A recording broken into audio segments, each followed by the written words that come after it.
नेपालको बारेमा र नेपालको शान्ति प्रक्रियाको बारेमा अन्तर्राष्ट्रिय समुदायको संयुक्त राष्ट्रसङ्घको महासचिवको यति राम्रो धारणा छ, तर दुर्भाग्य हाम्रै केही नेता साथीहरूले यस्तो बेलामा देश विभाजित देखाउनु भयो, त्यो भने दुर्भाग्यपूर्ण। क्लाइमेट चेन्ज सम्बन्धी या अरू गरिबी निवारणसँग सम्बन्धित सबै फन्डहरू जो एलोकेट गर्ने भनिएको छ नेपाललाई दुनियाँले ध्यान दिनुपर्छ। योभन्दा ठुलो कुरा उहाँले भन्ने, उहाँको पुरै सहयोग रहन्छ भन्नेमा विश्वस्त छु। इन्टरनेसनल कम्युनिटी एज ए होलको पनि सहयोगकै वातावरण देखेको छु मैले। अहिले यो भ्रमणको सफलता र मैले मेरो निम्तामा उहाँ आउनुभयो, सफल भ्रमण भयो नेपाल, नेपालीको निम्ति खुसी र गर्वको कुरा हो। योभन्दा बढी म अहिले भन्न चाहन्न। अब नेपालको बारेमा र नेपालको शान्ति प्रक्रियाको बारेमा अन्तर्राष्ट्रिय समुदायको संयुक्त राष्ट्रसङ्घको महासचिवको यति राम्रो धारणा छ, तर दुर्भाग्य हाम्रै केही नेता साथीहरूले यस्तो बेलामा देश विभाजित देखाउनु भयो, त्यो भने दुर्भाग्यपूर्ण। शान्ति प्रक्रिया एउटा निष्कर्षमा पुगेर दिगो शान्तितर्फ उन्मुख भएको नेपाल हामीले बनाउनुपर्छ। त्यसका निमित्त उहाँको अभिव्यक्तिले हामीलाई अरू प्रेरित र त्यसलाई चाँडै सम्पन्न गराउनका निमित्त हामीलाई शिक्षा दिएको पनि मैले महसुस गरेको छु। संयुक्त राष्ट्रसङ्घका महासचिवको सम्बोधन ऐतिहासिक रह्यो। उहाँले खास गरी नेपालले तय गरेको शान्ति प्रक्रियाका सम्बन्धमा अत्यन्तै सही र समयोचित दृष्टिकोण प्रस्तुत गर्नुभयो। उहाँले भिक्टिम सेन्ट्रिक भएर हाम्रो अदालतका फैसलाहरूलाई चाहिँ आधार मानेर र मानवाधिकार सम्बन्धी अन्तर्राष्ट्रिय मान्यताहरूलाई पनि आधार मानेर नेपालको शान्ति प्रक्रिया अगाडि बढ्नेछ, टुङ्गिनेछ भन्ने अपेक्षा व्यक्त गर्नुभयो। त्यो हाम्रो शान्ति प्रक्रियालाई टुङ्गोमा पुर्याउने सन्दर्भमा संयुक्त राष्ट्रसङ्घका महासचिवको यो दृष्टिकोण अत्यन्तै सही र समयोचित छ भन्ने मलाई लाग्छ, पहिलो कुरा। दोस्रो कुरो, यो ग्लोबल वार्मिङको सन्दर्भ, वातावरण संरक्षणको सन्दर्भ, त्यसका सन्दर्भमा दुनियाँको ध्यान आकर्षित गर्ने काम गर्नुभयो र नेपालले चालेका विकास प्रयासहरूमा दुनियाँले यसलाई साथ दिनुपर्छ भन्ने कुरामा जोड दिनुभयो र समग्रतामा भन्दा संयुक्त राष्ट्रसङ्घका महासचिवको यो सम्बोधन नेपालको हितमा र नेपालको अन्तर्राष्ट्रिय भनौँ न समुदायबाट नेपालको हितमा सकारात्मक योगदान दिने उद्देश्यमा केन्द्रित रहेको मैले पाएँ। उहाँले करिब 20 मिनट लामो सम्बोधन गरिरहँदा यो नेपालको शान्ति प्रक्रिया जुन सङ्क्रमणकालीन आएका कुराहरूलाई पनि जोड दिनुभयो। त्यसमा जुन 3वटा मुख्य आधारहरूलाई गर्नुभएको छ। हाम्रो यहाँको अहिलेको परिप्रेक्ष्यमा हेर्दाखेरि 17 वर्षदेखि अल्झिरहेको कुरा यो सम्बोधनले कतिको पक्ष पोषण गर्छ? यो संयुक्त राष्ट्रसङ्घका महासचिवको सम्बोधनले यदि नेपालका राजनीतिक दलहरूका बिचमा कहीँ कतै शान्ति प्रक्रियालाई कसरी टुङ्गोमा पुर्याउने भन्ने विषयमा कहीँ कतै अन्यल र अस्पष्टता छ भने पनि त्यो अस्पष्टताबाट बाहिर निस्कनका लागि र सही दृष्टिकोणका साथमा खास गरिकन भिक्टिम सेन्ट्रिक भएर मानवाधिकारको प्रश्नमा चाहिँ प्रतिबद्ध भएर र हाम्रा अदालतका फैसलाहरूलाई पनि आधार मानेर शान्ति प्रक्रियालाई टुङ्गोमा पुर्याउनका निम्ति यसले उहाँको यो चाहिँ सम्बोधनले महत्त्वपूर्ण चाहिँ एउटा चाहिँ सहयोग पुर्याउने मैले ठानेको छु। यो भनिरहँदाखेरि यसको मुख्य जिम्मेवारी त फेरि संसदमा अनिखेर त्यसपछि दुवै दल प्रतिपक्ष सत्तापक्ष सबैको नै जिम्मेवारीमा आउँछ नि, होइन? हामी नेकपा एमालेको जहाँसम्म तपाईँले कुरा गर्नुहुन्छ भनेदेखि हामी शान्ति प्रक्रिया छिटो टुङ्गियोस् भन्ने चाहन्छौँ। हाम्रो दृष्टिकोण पनि के हो भनेदेखि शान्ति प्रक्रिया छिटो टुङ्गिनुपर्छ भनिरहँदा हामी भिक्टिम सेन्ट्रिक भएर टुङ्गिनुपर्छ, मानवाधिकारका अन्तर्राष्ट्रिय मान्यताहरूमा आधारित भएर टुङ्गिनुपर्छ र हाम्रा अदालतका पूर्ववर्ती निर्णयहरूलाई आधार मानेर टुङ्गिनुपर्छ भन्ने हाम्रो दृष्टिकोण हो। हाम्रो दृष्टिकोणसँग संयुक्त राष्ट्रसङ्घका महासचिवको दृष्टिकोण हुबहु मिलेको मैले पाएँ। त्यस कारणले त्यस हिसाबले छिटो टुङ्गियोस् भन्ने हाम्रो चाहना हो। यो छिटो हुन्छ, विलम्ब हुन्छ, के हुन्छ, कसो हुन्छ भन्ने कुरामा नेकपा एमाले जिम्मेवार होइन, सत्तारूढ दलहरू यसका निम्ति जिम्मेवार छन्। तपाईँ प्रधानमन्त्री बन्न कति समय मूल्याङ्कन गर्नुपर्छ, कहाँ त्रुटि भयो, कसबाट त्रुटि भयो, कसले ढिलाइ गर्यो, यस विषयको बारेमा तपाईँहरू पनि खोज गर्नुहोस्, हामीलाई पनि भन्नुहोस्, हामी पनि खोज गरौँला। वास्तवमा यति ढिलाइ गर्नु आवश्यक थिएन। विश्वका सामु जसरी हामीले एउटा उदाहरण प्रस्तुत गरेका थियौँ कि हामी आफ्नो द्वन्द्व आफै हल गर्न सक्दछौँ भन्ने उदाहरण त्यतिखेर पनि अन्मिनले नेपालबाट बिदा लिएपछि यहाँ फेरि युद्ध भड्किन्छ, रगतको खोलो बग्छ जसरी भनेका थिए त्यसलाई हामीले गलत हो भन्ने कुरा साबित गरेका थियौँ। त्यही हिसाबले पनि यो सिङ्गो प्रक्रियालाई टुङ्ग्याउने काममा त्रुटि भएको छ। अब विश्वले यो संयुक्त राष्ट्रको महासचिवको भ्रमण पछाडि दुनियाँले हेर्ने नेपाललाई हेर्ने दृष्टिकोणमा के बदलाव आउन सक्छ, के फेरिन सक्छ? अवश्य पनि नेपालको बारेमा जागरुकता, जिज्ञासा, आकर्षण बढ्नेछ। एउटा राष्ट्रहरूको बढ्नेछ, विश्व जनताको बढ्नेछ। हाम्रो निम्ति धेरै हिसाबले त्यो उपयोगी हुन्छ। नेपालको स्वतन्त्रता, सार्वभौमसत्ता, नेपाली जनताको आफ्नै इतिहास, किनभने उहाँले पाटन दरबारको पनि उहाँले अवलोकन गर्नुभएको छ। ऐतिहासिक पुरातात्विक महत्त्वको यो देश, लुम्बिनीमा जाँदाखेरि कपिलवस्तुका त्यो त्यहाँ रहेका भनौँ स्थानहरूको बारेमा पनि बुद्धको सुधोधनको दरबारलाई त्यो एरियालाई विश्व सम्पदा सूचीमा राख्नुपर्छ भने हाम्रो तर्फबाट जुन प्रयत्न भइरहेको छ ती सबै कुरामा पनि उहाँले अवश्य पनि ध्यान पुर्याउनु हुने हामीले आशा राखेका छौँ। जस्तो भूराजनीतिक रूपमा अलिकति संवेदनशील राष्ट्र, त्यसमाथि अब दुई उदाउँदा शक्ति राष्ट्रहरूको चेपुवामा परिरहेको नेपालको लागि चाहिँ राष्ट्रसङ्घले कस्तो भूमिका निर्वाह गर्न सक्छ यहाँको दिगो विकासको लागि, शान्तिको लागि? उहाँले भन्नुभयो कि अहिलेको विश्व मल्टिपोलर छ र अहिलेको विश्व व्यवस्थामा परिवर्तनको आवश्यकता छ। अहिले न्यायोचित विश्व व्यवस्थाको आवश्यकता छ।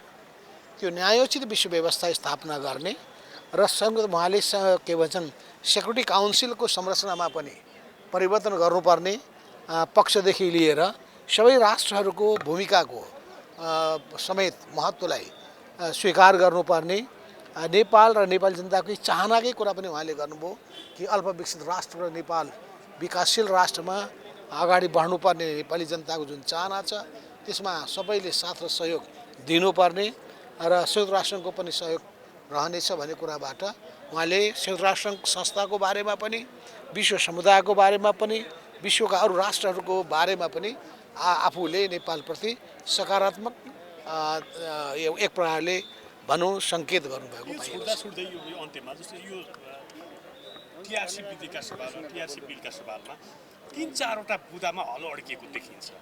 यो बुदाहरूमा विशेष गरी चाहिँ पीडकलाई चाहिँ कानुनी कठघरामा निश्चित पर्सेन्ट भए पनि उठाउने तर पीडितले न्याय पाउने भन्ने विषयहरूमा चाहिँ सरकार त्यति संवेदनशील बनेको अथवा यो यी बुदाहरूमा चाहिँ त्यति ध्यान आकर्षण भएको देखिँदैन। हाम्रो बिचमा कुरा हुँदाखेरि जघन्य अपराधका सन्दर्भमा, मानव अधिकार उल्लङ्घनका विषयमा, जघन्य अपराध मानव अधिकारका पनि जघन्य अपराधको क्याटेगोरीमा पर्ने त्यस्ता केसहरूमा सहिष्णुता अपनाउनु हुँदैन। अरू बाँकी कुराहरू बसेर छलफल गरेर सम्पूर्ण गरेर त्यही ढङ्गले यथोचित क्षतिपूर्ति प्रदान गरेर सहमतिबाट यो विषयलाई टुङ्ग्याउनुपर्छ भन्ने कुरामा हाम्रो कुराहरू भएका हुन्। नेपालकै पहलकदमीमा यो विषयवस्तुलाई अगाडि बढाउने र समाधान गर्ने जुन प्रयत्न भएको प्रशंसा गरिएको छ त्यो हाम्रो निम्ति गौरवको कुरा पनि हो र हिमालय पग्लिरहेको छ र त्यसले गर्दाखेरि विश्वको चाहिँ वातावरणमा जुन असर परिरहेको छ त्यो पर्यावरणको समस्यालाई पनि जसरी उहाँले प्रत्यक्ष रूपमा आफैले देखेको अनुभूत गरेको कुरा बताउनु भएको छ त्यसले पनि विश्वको ध्यान आकर्षित गर्छ भन्ने कुरा लाग्दछ र यस्ता कुरामा नेपाल जस्तो देशको कुनै पनि भूमिका छैन। विकसित देशहरूले सम्पन्न देशहरूले त्यसको जिम्मेवारी बोक्नु पर्दछ भन्ने पनि उहाँले कुरा उठाउनु भयो। विश्व शान्तिको सन्दर्भमा नेपालको भूमिकाको उहाँले उच्च प्रशंसा गर्नुभयो र दोस्रो सबभन्दा ठुलो सेना र प्रहरी शान्तिको निम्ति पठाउने देशको रूपमा नेपालको जुन चर्चा गर्नुभएको छ र उहाँले जसरी विभिन्न ठाउँहरूको भ्रमण गर्नुभयो, लुम्बिनीको गौतम बुद्धको जन्मस्थल लुम्बिनी नेपालमा पर्दछ भन्ने कुरा, त्यसरी सगरमाथाको र पोखरा जस्तो अत्यन्तै रमणीय ठाउँ र अन्नपूर्णको उहाँले जसरी भ्रमण गर्नका लागि ठाउँहरूको चयन गर्नुभएको छ त्यसबाट पनि नेपालप्रतिको उहाँको निकटता, आत्मीयता त्यो व्यक्त हुन्छ। यसले हामीलाई नेपालीलाई अत्यन्तै गौरवान्वित तुल्याएको छ। हामीहरू अत्यन्तै उहाँको भ्रमणबाट खुसी छौँ। विश्व समुदायको यसमा समर्थनको हामी अपेक्षा गर्दछौँ र विश्व समुदायले पनि आवश्यक सहयोग पनि गर्नुपर्ने हुन्छ। तर यो मुख्यतः हाम्रो पहलमा र हाम्रो योजनामा हाम्रो तत्परतामा हल हुने कुरा हो। हस्, अब तपाईँ प्रधानमन्त्री बन्न कति समय ल अहिले 17 आसनको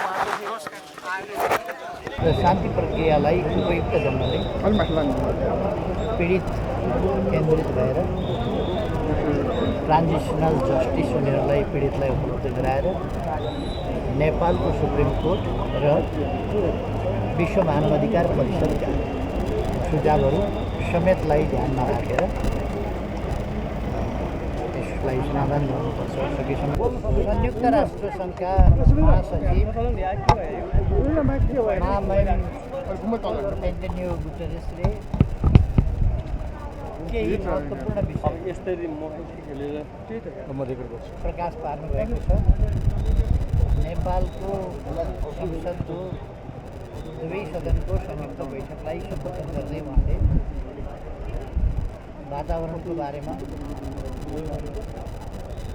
त्यसै गरेर गरिबी निवारणको बारेमा, अरू शान्ति प्रक्रियालाई टुङ्ग्याउने बारेमा विभिन्न विषय उहाँले प्रकाश पार्नुभएको छ। र नेपालको नेपाली राष्ट्र उहाँले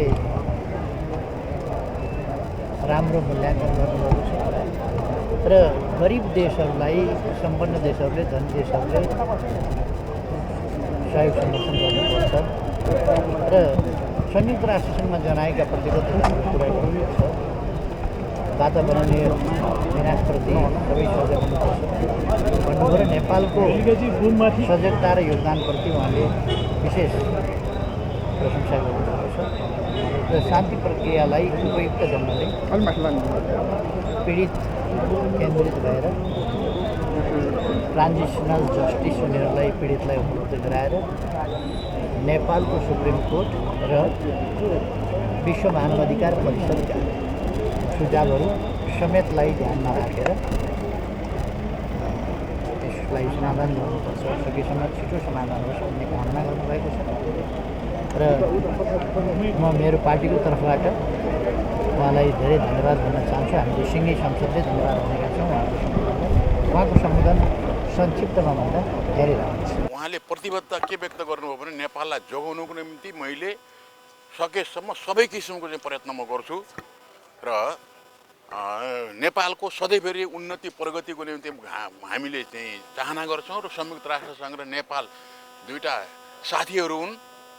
त्यसो भएर यो साथीको हितको निम्ति, यसलाई समृद्ध गराउनुको निम्ति मैले सबै किसिमको प्रयत्न गर्नेछु र खास गरिकन यसपटक यस्तो अवस्थामा आइपुगेको छु जहाँ तपाईँहरूले एउटा शोक मनाइराख्नु भएको छ र त्यहाँ हमासले आक्रमण गरेर केही त्यस्तो विद्यार्थीहरूको चाहिँ हत्या भएको छ र तपाईँहरू शोकमा हुनुहुन्छ। म पनि त्यही शोककै अवस्थामा तपाईँहरूसँग आएर म कामना गर्छु कि फेरि त्यस्तो किसिम हुने छैन र अनुपस्थित रहेका विद्यार्थीलाई पनि सकेसम्म चाँडै नै हामीले उपस्थित गराउनेछौँ, यहाँ ल्याउनेछौँ भन्दै उहाँले नेपालको गुणगान गाउनुभयो। नेपालको अरू धेरै त्यस्ता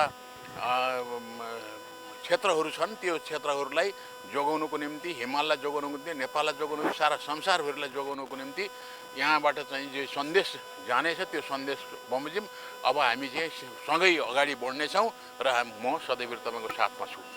अब युएनको फोरमहरूमा, अब आउने फोरमहरूमा चाहिँ हाम्रो सरकारले जसरी उहाँले हामीलाई प्रायोरिटी दिनुभएको छ संसदमा, ती विषयहरूलाई पूर्णता दिनको लागि चाहिँ सरकारहरूले चाहिँ कसरी झकझक्याउने होला, आफ्ना विषय कसरी राख्ने होला? होइन, त्यो त संयुक्त राष्ट्रसङ्घ भनेको हरेक देशको विकास गरिदिने त होइन नि। सबै देशका समस्याहरू समाधान गर्नको निम्ति, युद्ध भयो भने युद्ध बन्द गराउनको निम्ति, शान्ति कायम गर्नको निम्ति, अथवा त्यो उसले नै धेरै त्यस्ता किसिमका सरसहयोगहरू जुटाएर अनेक किसिमका चाहिँ समितिहरू छन्। त्यसमा भुकमरीबाट अन्त्य गर्नको निम्ति, अरू चाहिँ यस्ता किसिमका ठुला चाहिँ आपद विपद चाहिँ परेको बेलामा त्यस्ताको निम्ति त्यसको निम्ति उसले जोडाइदिने हो र त्यसको लागि संयुक्त राष्ट्रसङ्घको मञ्च हाम्रो निम्ति ज्यादै महत्त्वपूर्ण छ। यसको साथसाथै संयुक्त राष्ट्रसङ्घ हाम्रो जस्तो थोरै विकसित भएको र सानो देशको निम्ति त त्यो साँच्चीकै एउटा दाता हो र संरक्षक पनि हो। त्यसो भएर हामी पनि त्यत्तिकै दत्तचित्त भएर चाहिँ लाग्छौँ र संयुक्त राष्ट्र सङ्घको तर्फबाट महासचिवले जे बोल्नुभयो त्यो कुराको निम्ति म धन्यवाद दिन्छु तपाईँहरू मार्फत। नेपाली जनता सबैले धन्यवाद दिनुपर्छ। उहाँले जसरी चाहिँ बोल्नुभयो, जसरी उहाँले आफ्नो प्रतिबद्धता व्यक्त गर्नुभएको छ, आज अगाडि कसैले पनि गरेको थिएन।